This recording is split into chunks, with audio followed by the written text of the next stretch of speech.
जिस घड़ी का इंतजार सबको था वो घड़ी अब आ चुकी है। चैंपियंस ट्रॉफी फाइनल की उल्टी गिनती शुरू हो चुकी है। दोनों ही टीमें इस समय स्टेडियम की तरफ रवाना हो चुकी हैं और दिल की धड़कनें भी बहुत तेज हो चुकी हैं, क्योंकि भारत और न्यूजीलैंड के बीच में ये फाइनल मुकाबला होना है जो ये तय करेगा कि चैंपियंस ट्रॉफी न्यूजीलैंड जाएगी या हिंदुस्तान आएगी।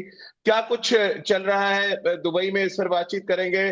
पाकिस्तान, हमारे जो पड़ोसी देश है, वहां पर जो तमाम आवाम है वहां की, वो किसको सपोर्ट करने जा रही है। और साथ ही हिंदुस्तान में तो आप देख ही रहे हैं, पिछले 2-3 दिनों से एकदम जश्न का माहौल है और तमाम क्रिकेट फैंस कहीं मंदिर में, मस्जिद में या गुरुद्वारे पे या गिरजाघर जाके दुआएं कर रहे हैं कि हिंदुस्तान इस ट्रॉफी को जीते और 2024 के बाद लगातार दूसरा आईसीसी टूर्नामेंट जीतने में कामयाब रहे। अब भारत की जो तैयारी है और दुबई में जो खेलने, लगातार क्रिकेट खेलने का फायदा है, वो कितना रंग लाएगा फाइनल मैच में, इस पर भी बातचीत करेंगे। हमारे साथ अहमद भाई इस समय जुड़ चुके हैं सीधे पाकिस्तान से। इनसे बातचीत की शुरुआत हम कर लेते हैं। अहमद भाई, क्या क्योंकि फाइनल मुकाबला है पाकिस्तान से, चलिए पाकिस्तान टीम क्वालिफाई भी नहीं कर पाई, अब फाइनल भी पाकिस्तान से बाहर हो गया है। पाकिस्तान में किस तरह से माहौल है, क्योंकि अब से कुछ ही चंद मिनटों के बाद मैच शुरू होने वाला है। राजीव, सबसे पहले तो आई थिंक कि इंडियन जितने फैंस हैं उनको बहुत बहुत मुबारक हो, और खासतौर पे इंडियन क्रिकेट टीम को बहुत बहुत मुबारक हो जिस तरह से इंडिया ने through out the champions trophy cricket खेली है। जी आई थिंक कि जिस तरह से चैंपियंस ट्रॉफी से पहले एक पॉलिटिकल माहौल, एक मीडिया का माहौल बना हुआ था, वो सब जी ऑड्स इंडिया की टीम के अगेंस्ट थे, क्योंकि अगर इंडिया की टीम परफॉर्म अच्छा ना कर पाती और चैंपियंस ट्रॉफी से अगर बाहर हो जाती तो वो सारा मलबा गिरता इंडिया की टीम पे, क्योंकि जिस तरह से चीजें चल रही थी कि इंडिया की टीम पाकिस्तान नहीं आएगी, चैंपियंस ट्रॉफी जी भी पता नहीं पाकिस्तान में होगी या नहीं, फिर स्टेडियम की रेनोवेशन। तो आई थिंक ये सारे सिनेरियो के अंदर इतनी टेंशन के बावजूद, इतने प्रेशर के बावजूद, जिस तरह से इंडियन क्रिकेट टीम ने क्रिकेट जी खेली है वो आउटस्टैंडिंग है। और पाकिस्तान में आई थिंक कि अगर चैंपियंस ट्रॉफी के प्रोस्पेक्टिव में देखें तो पाकिस्तान को एम्बेरसमेंट ही मिली है। चाहे वो पाकिस्तान क्रिकेट टीम के खेल को लेके हो या जो फाइनल पाकिस्तान से अब बाहर चला गया हम्म। क्योंकि इंडिया फाइनल में चला गया, तो इस हवाले से हो तो वो, बल्कि देखिए यहाँ पे तो अहमद भाई, बहुत अब सारे क्योंकि लोगों पाकिस्तान बाहर हो चुकी है, तो पाकिस्तान क्या सपोर्ट कर रहा है वहां पे? क्योंकि जावेद मियांदाद का एक स्टेटमेंट कल में पढ़ रहा था, उनका कहना था कि बांग्लादेश और अफगानिस्तान तो न्यूजीलैंड को सपोर्ट करने जा रहे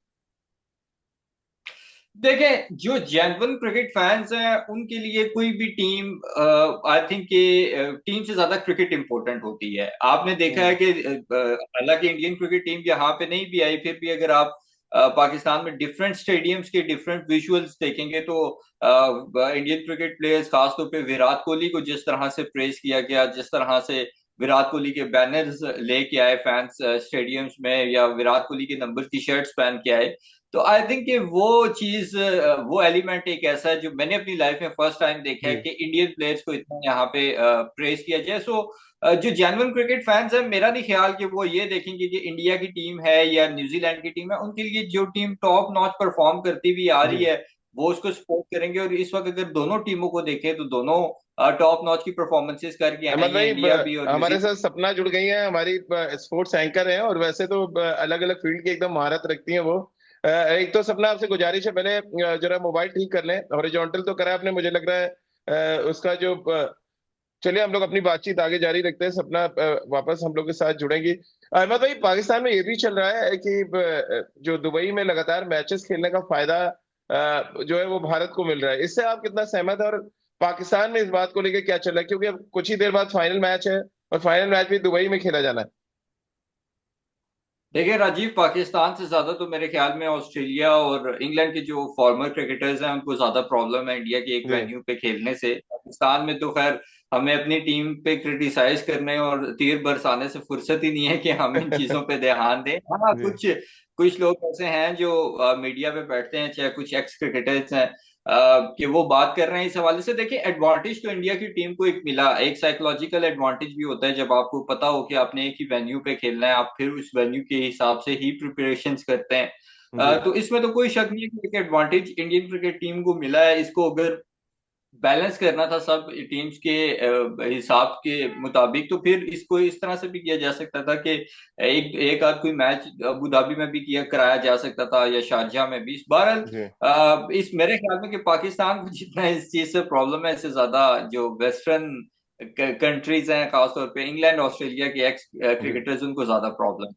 चलिए सपना, आ रही आवाज राजीव। आपको? हाँ हाँ, मुझे आवाज जी आ रही है। मेरे जी। जी जहन में, अभी मैं बुलेटिन में ही थी तो शमी की कोच हमारे साथ जुड़े थे, तो जहन में अहमद साहब जुड़े हैं तो एक यही सवाल आया कि बड़ा चर्चा हुई। रोजा रखकर आप रोजा नहीं रखा तो आपने गुनाह अजीम किया, आपको रोजा रखकर खेलना चाहिए था।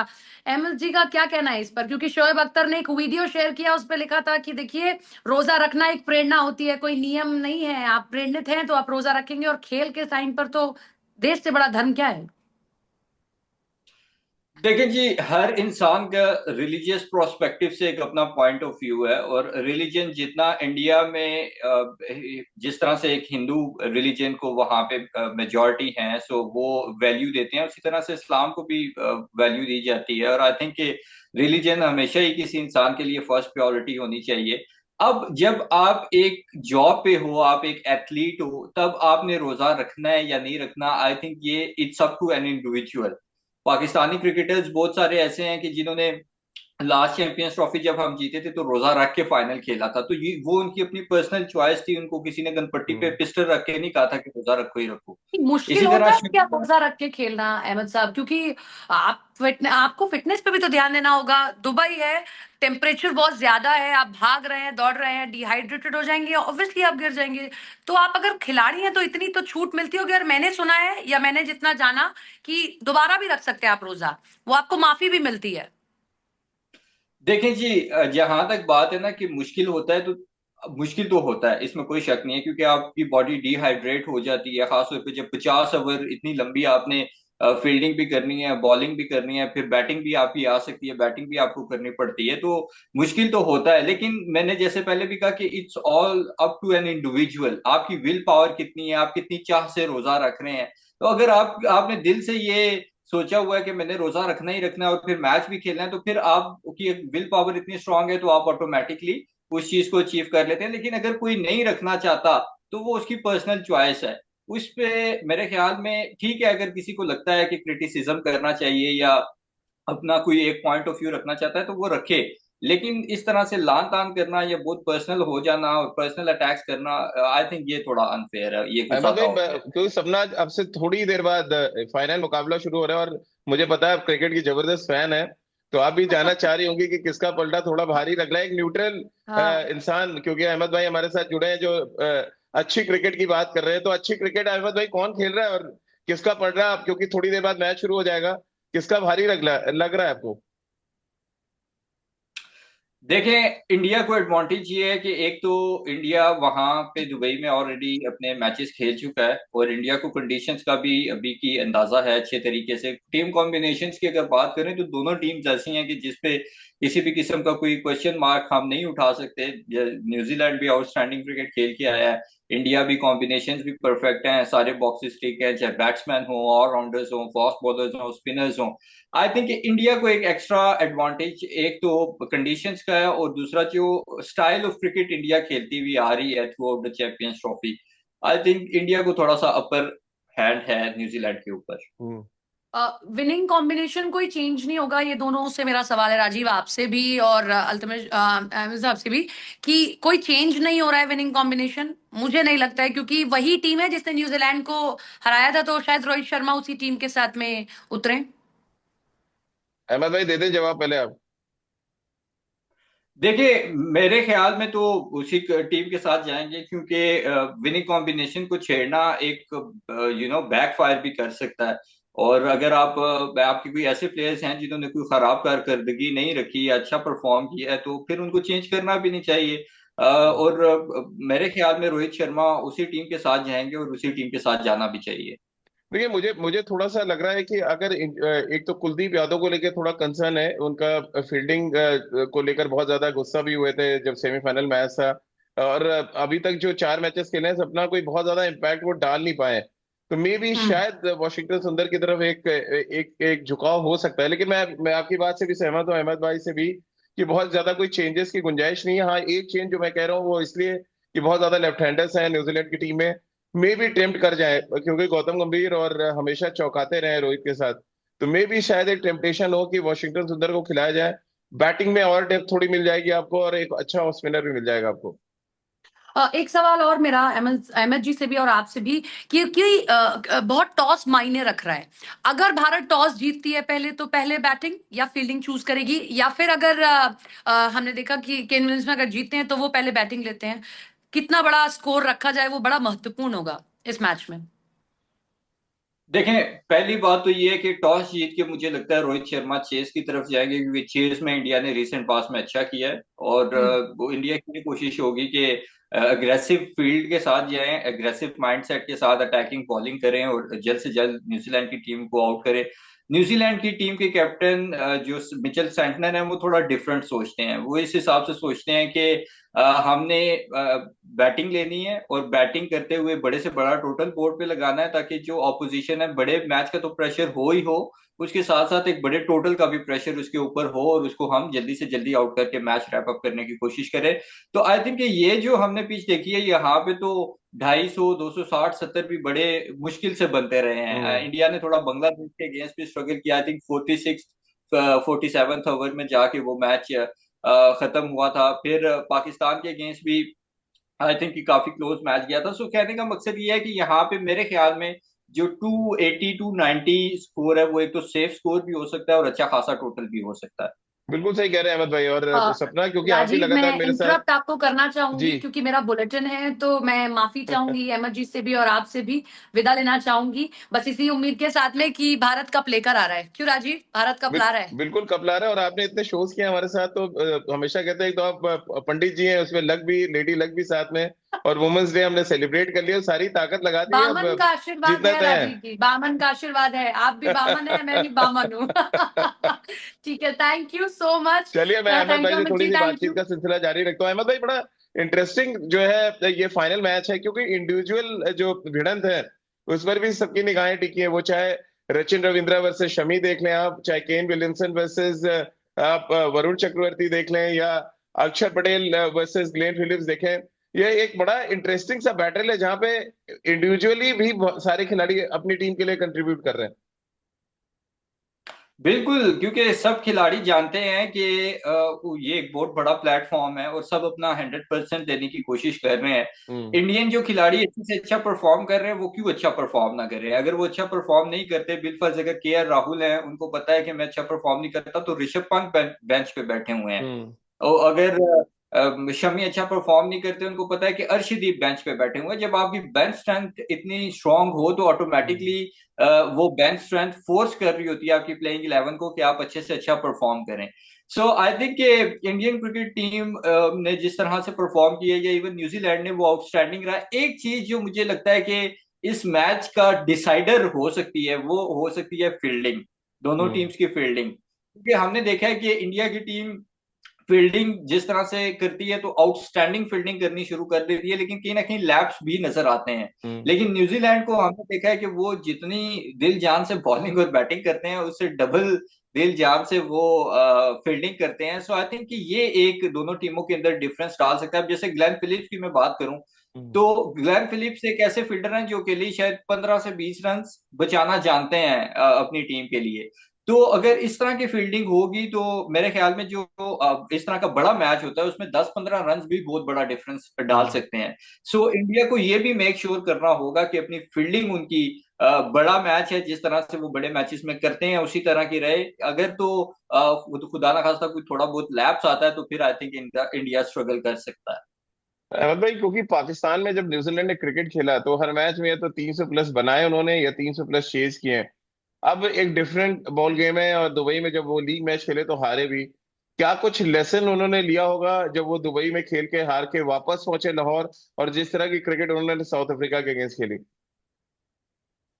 डेफिनेटली उन्होंने जरूर सीखा होगा और अपनी जो फ्लॉज थे उनके ऊपर फोकस भी किया होगा, उनको सॉर्ट आउट करने की भी कोशिश की होगी। आई थिंक जो एक इम्पोर्टेंट चीज आपने मेंशन की है कि लाहौर से या कराची या पाकिस्तानी पिचेस से थोड़ी डिफरेंट पिच है दुबई की। जी। ना सिर्फ डिफरेंट है, बल्कि जो आपकी आउटफील्ड है, ओवरऑल भी जो एक इन्वायरमेंट है, वो डिफरेंट है। तो डेफिनेटली उसमें वो थोड़ा स्ट्रगल करेंगे, जबकि इंडिया की टीम यूज टू हो चुकी है। इस पे तो इंडिया को जी। एडवांटेज है। अब ये डिपेंड करता है कि न्यूजीलैंड की टीम ने जो लास्ट मैच इंडिया से वहां पे हारा, उससे न्यूजीलैंड ने क्या एनालिसिस किया अपना, कि हमने कहाँ कहाँ पे मिस्टेक्स की या क्या हमारे फ्लॉज थे, और फिर एनालिसिस के साथ साथ उन पे कितना वर्कआउट किया और ये कोशिश की कि उन इश्यूज को सॉल्व किया जाए। तो आई थिंक कि वो आज के मैच में हमें नजर आ जाएगा। कंडीशन वाइज जैसे मैंने बताया कि इंडिया को ऊपर एज हासिल है, लेकिन फील्डिंग आई थिंक कि न्यूजीलैंड की ऐसी है कि जो की टू सक्सेस है। अगर इंडिया एटलीस्ट उसके जो है ना, मैं समझता हूँ कि 60-70% भी अपनी फील्डिंग उस हिसाब से अगर इम्प्रूव करती है तो इंडिया इसीलिए मैच जीत सकता है। क्यों अहमद भाई, जब क्योंकि आप खिलाड़ी भी रहे हैं, जब टीमें बस में बैठती है और एक फाइनल मैच के लिए अहमद भाई जाती है, तो क्या कुछ चल रहा होता है जहन में? हेडफोन लगाना, एयरपोर्ट्स लगा लेना, वो तो अलग मुद्दा है। मेंटली क्या कुछ चल रहा होता है? क्योंकि देखिए, ये एक ऐसा मुकाबला है जहाँ पे एक भी गलती की गुंजाइश नहीं है। आपको पता है बहुत ज्यादा क्रिटिसाइज किया जाएगा। अब क्योंकि दोनों टीमें बस में बैठ चुकी हैं, निकल गई हैं मैदान की तरफ, क्या कुछ ये आखिरी प्रिपरेशन कैसी होती है? देखें, इंडिविजुअली हर इंसान की कोशिश होती है कि वो मैच के बारे में ना सोचे, अपने आप को रिलैक्स रखने की कोशिश करे।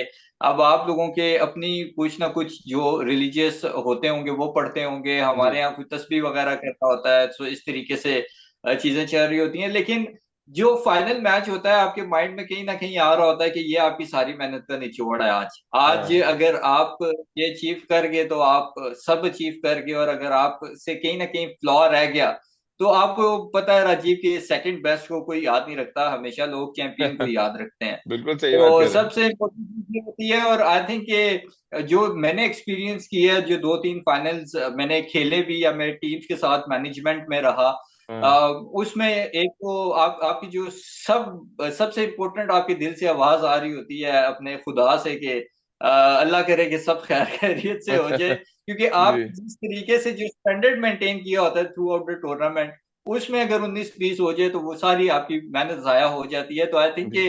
दोनों टीमों के प्लेयर्स जितना भी कोशिश कर लें अपने आप को रिलैक्स रखने की, कहीं ना कहीं बैक ऑफ द माइंड उनके ये चीज चल रही होगी। और जो टीम इस चीज को साइड पे रख के सिर्फ ये फोकस करेगी कि हमने बस अपना 100% देना है, जीते या हारे इससे हमें फर्क नहीं हम्म। पड़ता, हमने ऑलरेडी इतना प्रूव कर दिया अच्छी क्रिकेट खेल के कि हम इतने अच्छे थे कि हम फाइनल में आए हैं। तो हम्म। आई थिंक ये चीज सोचने की जरूरत है। और जो टीम इन सारी चीजों को, प्रेशर्स को साइड पे रख के अपनी स्किल्स को 100% एग्जीक्यूट करेगी, वो डेफिनेटली जीत जाएगी। क्योंकि अहमद भाई, विराट कोहली, मुझे लग रहा है जितनी फैन फॉलोइंग हिंदुस्तान में, पाकिस्तान में भी उनकी उतनी ही हो गई है।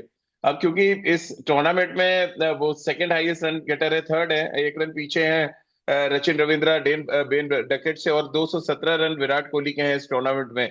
विराट को लेकर क्या कुछ वहां पे पाकिस्तान में, एक तो इतना प्यार विराट कोहली को क्यों मिलता है, एक तो ये बताया जरा, और फाइनल मैच में आप किस तरह से विराट का रोल देख रहे हैं? क्योंकि इधर भी जितने भी फाइनल मैच हमने देखे हैं उसमें विराट का रोल, और विराट के बैट से रन आए तो हमने बहुत आराम से वो फाइनल मैच जीता। 2024 का T20 world cup biggest example है उस फाइनल मैच में। अच्छा, सबसे पहला जो आपने सवाल किया ना कि विराट को क्यों प्यार मिलता है। हाँ। देखिए राजीव, दुनिया में कहीं पे भी ना एक होता है कि वो आपकी जुबान में कहते हैं अंधभक्त, बिल्कुल ही हम्म। आंखें बंद करने वाली फैन फॉलोइंग, सही करे गलत करे हमें इसके साथ है। पाकिस्तानी क्रिकेट फैंस शुक्र है अल्लाह का, इस तरह के आंखें बंद करने वाले फैंस नहीं है कि बाबर आजम खैर है क्योंकि वो हाँ। पाकिस्तानी है, परफॉर्म नहीं करता तब भी विराट से बेहतर है, ऐसी चीज नहीं होती यहाँ पे। हमारे यहाँ ये है कि जो जेन्युइन क्रिकेट फैंस हैं उनके लिए ये मैटर नहीं करता कौन सी टीम है, कौन सा प्लेयर है। जो प्लेयर मैच विनर है, जो प्लेयर अपनी इंडिविजुअल परफॉर्मेंस से अपनी टीम को जिता देता है, वो हमारे लिए हीरो है।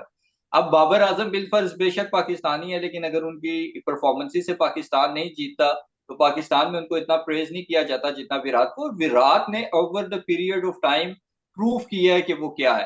सिर्फ हम्म। पाकिस्तान के अगेंस्ट ही आप मैचेस देख लें, चैंपियंस ट्रॉफी वाला ये मैच देख लें, वर्ल्ड कप वाले मैचेस देख लें, खासतौर पे 2023 वाला, 2022 के T20 वर्ल्ड कप वाला मैच देख लें, एशिया कप T20 और वनडे फॉर्मेट में जो हुए वो मैचेस आप देख लें, तो विराट ने डोमिनेट किया है पाकिस्तान के अगेंस्ट। और अगर आपकी जो अपोजिशन है वो जेन्युइन क्रिकेट फैंस हैं या अच्छी क्रिकेट को अप्रिशिएट करने वाली हैं, तो फिर वो आपने उनके अगेंस्ट जितनी भी अच्छी परफॉर्मेंसेज दी होंगी, उनके हाथ से मैच निकाल के अपनी टीम को जिताए होंगे, वो आपको अप्रिशिएट ही करेंगे। तो मेरे ख्याल में सिर्फ पाकिस्तान में नहीं, और भी जगह जहाँ पे जेन्युइन क्रिकेटिंग फैंस हैं वो विराट को हमेशा से हम्म। बड़ा, एक तो जो बच्चे हैं वो आइडियलाइज करते हैं और जो बड़े हैं वो प्रेस करते हैं। जहां तक बात है फाइनल में विराट के रोल की, देखें विराट एक ऐसे प्लेयर हैं जिनके ऊपर आप डिपेंड रह सकते हैं बड़े मैच में। मुझे अगर आप इस वक्त कहेंगे कि रोहित शर्मा या शुभमन गिल बड़े रन्स कर रहे हैं या नहीं कर रहे, तो मैं कहूंगा कि 50-50 है। लेकिन अगर आप मुझे ये कहेंगे कि विराट के कितने परसेंट चांसेस है, खासतौर पे हम्म। अगर इंडिया चेस कर रही है, तो मैं आपको कहूंगा कि 70 to 80% चांसेस है, या इवन 90% चांसेस है कि विराट परफॉर्म करे। क्योंकि रिसेंट पास में भी अगर आप देखें ना, तो जब विराट की फॉर्म का डिबैकल या डाउनफॉल चल रहा था, जिसको हम सो कॉल्ड डाउनफॉल कहते हैं, तो उसमें भी विराट ने 6 मैचेस जिताए इंडिया को। हम्म। 2022 का जो T20 वर्ल्ड कप वाला फाइनल था, उस वक्त विराट के बारे में, उस वर्ल्ड कप से पहले मुझे याद है सुनील गावस्कर साहब ने भी कहा था कि विराट कोहली को T20 की टीम में नहीं होना चाहिए, क्योंकि जिस हाँ तरह की उनकी एक T20 की फॉर्म में डिप आया हुआ था। तो जब बड़े बड़े लोग आपके अगेंस्ट इस तरह की ये स्टेटमेंट्स दे रहे हो कि इसकी तो प्लेइंग 11 में जगह नहीं बनती, और वो प्लेयर डिस्पाइट कि उसकी फॉर्म का डाउनफॉल चल रहा है वो 18 पे 48 बना देता है। दूसरी तरफ हम अपनी टीम देखते हैं जिसने इंडिया के अगेंस्ट 2023 के T20 वर्ल्ड कप में 48 पे 48 नहीं बना सके, उसने जी। 18 पे 48 अगर बना दिए, तो ऑब्वियसली उसका एक ऐसा परफॉर्मेंसेस हैं कि उसको प्रेज भी किया जाए और उसके ऊपर डिपेंड भी किया जा सके बड़े जी। मैचेस में। तो फैब फोर के दो खिलाड़ी यानी कि विराट वर्सेस विलियमसन, और आने वाली जो फैब फोर बनेगी उसमें शायद सचिन रविंद्रा वर्सेस शुभमन गिल, ये दो बड़े इंटरेस्टिंग जो है बैटल है। कौन सी ज्यादा इंटरेस्टिंग बैटल देख रहे हैं, डिसाइसिव बैटिंग देख रहे हैं अहमद भाई? देखिए विलियमसन वर्सेस विराट तो हमने over the period of time देख ली है। अब जो अच्छा। मेरे लिए ज्यादा एक्साइटिंग है वो शुभमन वर्सेस रविंद्रा है। जी। और शुभमन को तो खैर टीवी पे देखा है खेलते हुए, रविंद्रा को मैंने लाइव भी, जब बांग्लादेश के अगेंस्ट न्यूजीलैंड का मैच था। बहुत क्लासी प्लेयर है। बहुत। मैंने मेरे इतना तो स्टाइलिश फेवरेट है इस समय प्लेयर, अहमद भाई, क्या क्लास बैटिंग करता है। बिल्कुल। और एक होता है ना एफर्टलेस बैटिंग, हाँ। बिल्कुल वो सिंगल लेते हैं तो ऐसे लगता है कि बिल्कुल आराम सुकून से फूल की पत्तियों पे भाग रहे हैं। बाउंड्री भी लगाते हैं तो वो बिल्कुल प्रॉपर कैलकुलेशन के साथ। शुभमन गिल की जो एक स्ट्रेंथ है वो ये कि शुभमन गिल जो खासतौर पे लेफ्ट आर्म पेसर्स हैं उनको अपने आगे सेटल नहीं होने देता, क्योंकि हम्म। उसको पता होता है कि अगर बॉल आगे डाला, वो हल्का सा स्विंग हुआ तो मेरे लिए प्रॉब्लम हो सकती है, वो डाउन द ग्राउंड आके खेलता है। तो दोनों बड़े जबरदस्त हैं। लेकिन पर्सनली मेरे ख्याल में विराट वर्सेस विलियमसन हमने काफी देख लिया इतने अरसे में। हम्म। रविंद्रा वर्सेस शुभमन ज्यादा एक्साइटिंग है अब। शमी का रोल कितना बड़ा आप देख रहे हैं? स्लगिश पिच है लेकिन 8 विकेटें वो दुबई में ले चुके हैं अहमद भाई। शमी का रोल और साथ में मैट हेनरी अगर खेलते हैं, हालांकि वो इंजर्ड है, सुनने में आ रहा है कि नहीं खेलेंगे। एक तरफ 10 विकेट, एक तरफ 8 विकेट, और कहा यह जा रहा था कि सब कॉन्टिनेंट दुबई के पिचों पे स्पिनर का बोलबाला रहेगा। और जब टॉप 4 बॉलर देख रहे हैं तो वहां पे 2 फास्ट बॉलर नजर आ रहे हैं। देखें शमी ने जिस तरह से बांग्लादेश के अगेंस्ट परफॉर्म किया, मेरे ख्याल में मुझ समेत कोई एक्सपेक्ट नहीं कर रहा था कि शमी से इतनी आउटस्टैंडिंग परफॉर्मेंस देंगे। हाँ। या क्योंकि बहुत ज्यादा रिलाई कर रहा था अपने स्पिनर्स पे, खासतौर पे वरुण चक्रवर्ती पे, स्पेशली इंग्लैंड वाली सीरीज के बाद। हम्म। लेकिन उसके बावजूद शमी ने जिस तरह का कम बैक किया है, वो बताता है कि शमी कितने मतलब एक ना सिर्फ क्लास बॉलर्स हैं, बल्कि उनके अंदर ये एबिलिटी भी है कि अगर वो कम बैक कर रहे हैं अपनी एक मेजर इंजरी के बाद या इतने प्रॉब्लम्स के बाद, तो वो बड़े मैच में भी डिलीवर कर सकते हैं। आई थिंक कि शमी को खेलना ज्यादा आसान भी नहीं होगा। शमी का जो स्पेल है खासतौर पे मेरे ख्याल में रविंद्रा के लिए वो थोड़ा सा प्रॉब्लमेटिक हो हम्म। सकता है। रविंद्रा के पास शमी के अगेंस्ट एक ही ऑप्शन है कि वो अगर अटैकिंग अप्रोच के साथ जाते हैं तो वेल एंड गुड, अगर वो डिफेंसिव अप्रोच के साथ जाएंगे तो हमने देखा है कि ऑस्ट्रेलियन बैटर्स ने भी थोड़ा सा स्ट्रगल किया है जब वो डिफेंसिव हुए हैं, या हम्म। बंगाली बैटर्स ने तो खैर बहुत ज्यादा स्ट्रगल किया है। और सेम के साथ साथ स्विंग भी हल्का फुल्का शमी को मिलेगा, बेशक जितनी भी स्लगिश पिच हो। तो हम्म। उसका रोल बहुत ज्यादा इंपॉर्टेंट है। फिर वो फुली फिट भी हैं। दूसरी तरफ आपने मैट हेनरी की बात की, वो इफ्स एंड बट्स है उनकी प्रेजेंस अभी न्यूजीलैंड के स्क्वाड में। लेकिन मैट हेनरी भी ऐसे बॉलर हैं कि जो अच्छी खासी पेस पे बॉल डालते हैं और जो प्रॉब्लम प्रॉब्लम क्रिएट कर सकते हैं। इंडिया के लिए मेरे ख्याल में एक सक्सेस टू की ये भी हो सकती है कि पावर प्ले में कोशिश करें अपनी विकेट ना दें। बेशक हम्म। रन अगर कम बन जाते हैं, 60 बॉलों पे 50 40 45 भी अगर बन जाते हैं, कोई बड़ा मसला नहीं है, क्योंकि अगर इंडिया की टीम 1 या 2 विकेट्स दे देती है पावर प्ले में, तो फिर आगे जाके प्रॉब्लम हो जाता है, क्योंकि फिर हम्म। 40 ओवर आपके पास पूरे खड़े हुए हैं, उसमें अगर दरमियान में पार्टनरशिप नहीं लगती तो वो चीज भी स्ट्रगल करा सकती है इंडिया को। तो चलिए अहमद भाई, आखिरी सवाल। एक तो मिच सैटनर और रोहित शर्मा का कितना बड़ा रोल आज आप देख रहे हैं एज अ कैप्टन, क्योंकि जब आप स्पिनर्स को हैंडल करना होता है एक स्लगिश विकेट पे, चेंजेस कैसे आप करते हैं, कौन से स्पिनर को किस बैट्समैन के अगेंस्ट लाना, ये सब बड़े चैलेंजेस होते हैं। कितना बड़ा चैलेंज ये दुबई के पिच आप देख रहे हैं। रोहित को तो चलिए कप्तानी करते हैं, आपने टीवी पे देखा, लेकिन मिस सैटनर को आपने खुद देखा है, रूबरू हुए आप उनकी कप्तानी से। कैसे आप रेट करते हैं मिचेल सैटनर और रोहित शर्मा का बीच में जो ये कैप्टेंसी का एक टेस्ट होगा? और जाते जाते ये भी बताया जाएगा कि टॉस कितना इंपॉर्टेंट है और जो भी टीम टॉस जीतेगी वो क्या करना पसंद करेगी?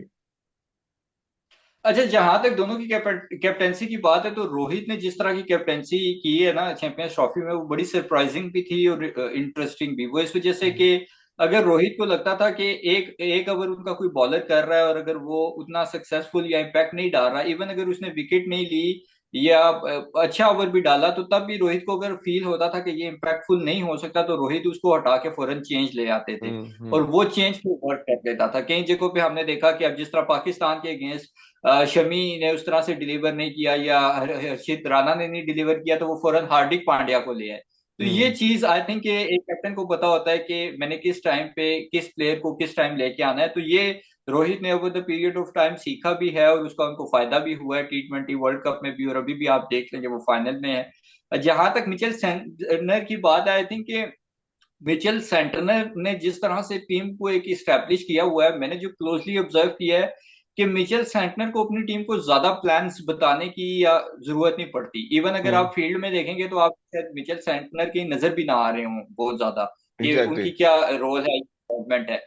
क्योंकि एक दो जो प्लेयर है न्यूजीलैंड के, वो इतने ज्यादा सीनियर हैं सब के सब, और उनका जो एक प्रोफेशनलिज्म है वो इतना हाई लेवल का है कि उनको ज्यादा कुछ बताने की जरूरत भी नहीं है। जैसे अब ग्लेन फिलिप्स हैं या ब्रेसवेल हैं या रविंद्रा हैं, इनको इनका रोल डिफाइन करने की जरूरत नहीं है। तो इवन फील्डिंग में भी मैंने वो चीज नहीं देखी, लेकिन जाहिर है कि जिस तरह से वो टीम कॉम्बिनेशन लेके चल रहे हैं और जिस तरह से वो भी अपने बॉलर्स को बैट्समैन को यूज कर रहे हैं, वो हम्म। भी काफी ज्यादा इंटरेस्टिंग है। मेरे ख्याल में जो टॉस की आपने बात की है, देखें टॉस पे अगर आप राजीव चलेंगे ना, तो फिर तो आप मतलब खुद ही आपने अपने शोल्डर गिरा दिए हैं। हाँ, हाँ। टॉस आपके हाथ में, मैच में परफॉर्म करना आपके हाथ में है। डिस्पाइट के टॉस आप जीतो या अगली टीम जीते, आपके हाथ में है आपकी अपनी परफॉर्मेंस, आपकी अपना स्किल सेट। तो टॉस से ज्यादा मेरे ख्याल में ये मैटर करता है कि आप किस अप्रोच के साथ जा रहे हैं ग्राउंड बिल्कुल। में। अगर आप टुक टुक वाली पॉलिसी पे जा रहे हैं तो फिर आप स्ट्रगल कर सकते हैं, लेकिन अगर आप एक एग्रेसिव माइंडसेट के साथ जा रहे हैं कि जो भी हो हमने चढ़ के क्रिकेट खेलनी है, तो हम्म। डेफिनेटली आप जीत सकते हैं। चलिए महोदय, बहुत बहुत शुक्रिया। आपने तमाम जो अपडेट्स दी है और खास तौर से जिस तरह से आपने बताया कि क्या कुछ दुबई के पिच पे हो सकता है और न्यूजीलैंड किस तरह की क्रिकेट पाकिस्तान में खेल के गई है और भारत किस तरह की क्रिकेट दुबई में खेल रहा है। एक छोटा सा ब्रेक के लिए आप रुक रहे हैं, ब्रेक के बाद हमारे तमाम और साथी आपके साथ जुड़ेंगे टॉस के अपडेट के साथ, प्लेइंग 11 के अपडेट के साथ, और पिच रिपोर्ट क्या कुछ कहती है, इससे इस इन तमाम बातों से आपको रूबरू कराएंगे। एक छोटे से ब्रेक के लिए यहाँ पर रुक रहे हैं, तुरंत हाजिर होते हैं।